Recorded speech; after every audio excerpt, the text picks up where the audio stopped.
I would in fact like to start by saying to the British people that it is always hard to accept a decision that you disagree with.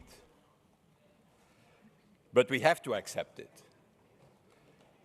Their choice was clear and need to be respected. At least on that, I think the more than 700 members here can agree.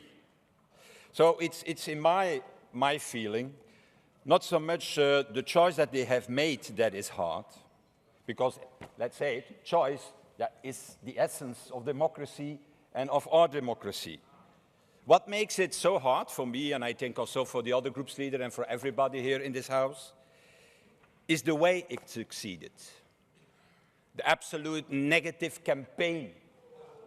The posters of Mr. Farage showing refugees like in Nazi propaganda because he copied it at that moment.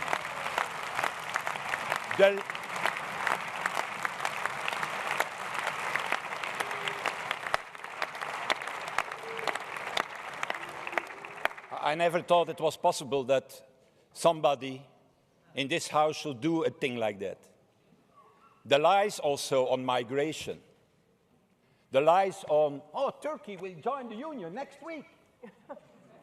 Or the lies on the £315 million that should return immediately to the National Health Service and now don't go back to the National Health Service.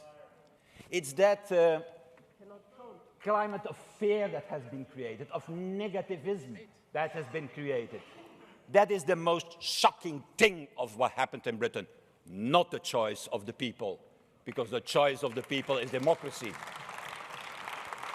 And today, yeah, we see the outcome of it, a multi-billion loss in stock market value, a dramatic drop of the pound. Yeah, it goes down when you speak, Mr. Farage, wait a little bit.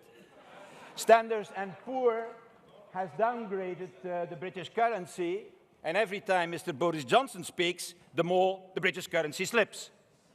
So the Brexiteers, and they also here in the House, and Mr. Kamal will tell us, yeah, but it's only a temporary setback. It's only a little glitch. I don't know. I hope for us all it's only a glitch.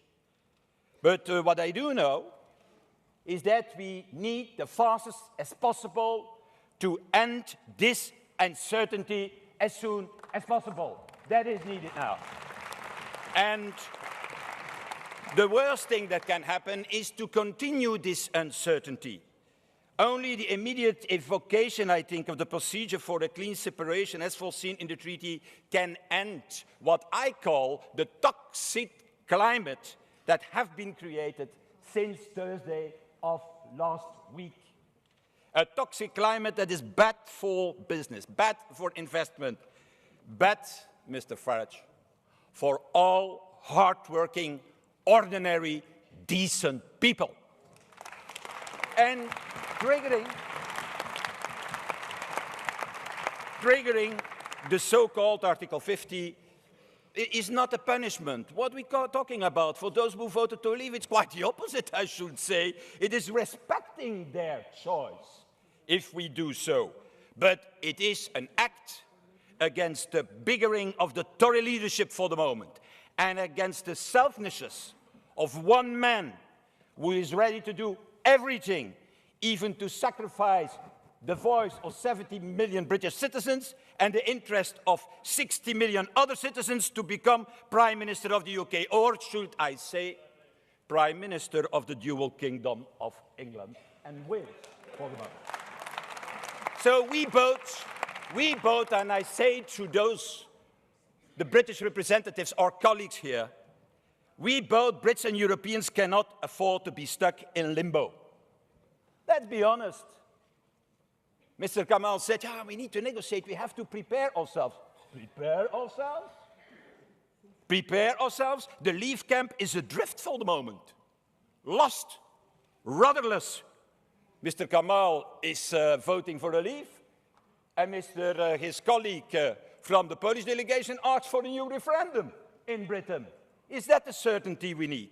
So we, colleagues, the 27 other members of the European Union, should not wait for a disoriented Tory party to get its act together. We should now move forward with courage and with conviction, united also towards a new horizon, because there is a new horizon, a new future for our old continent.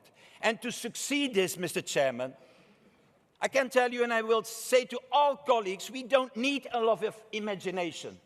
You know what we need? A healthy memory. A healthy memory to return to the big and great ideas of our founding fathers.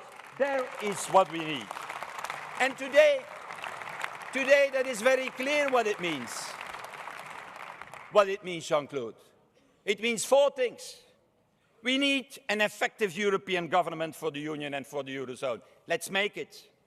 We need a European border and coast guard to safeguard the free movement of our people.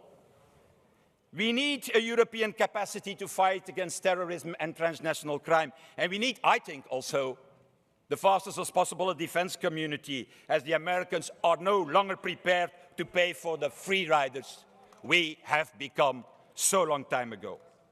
So we need one thing, not to start informal negotiations, preparing ourselves.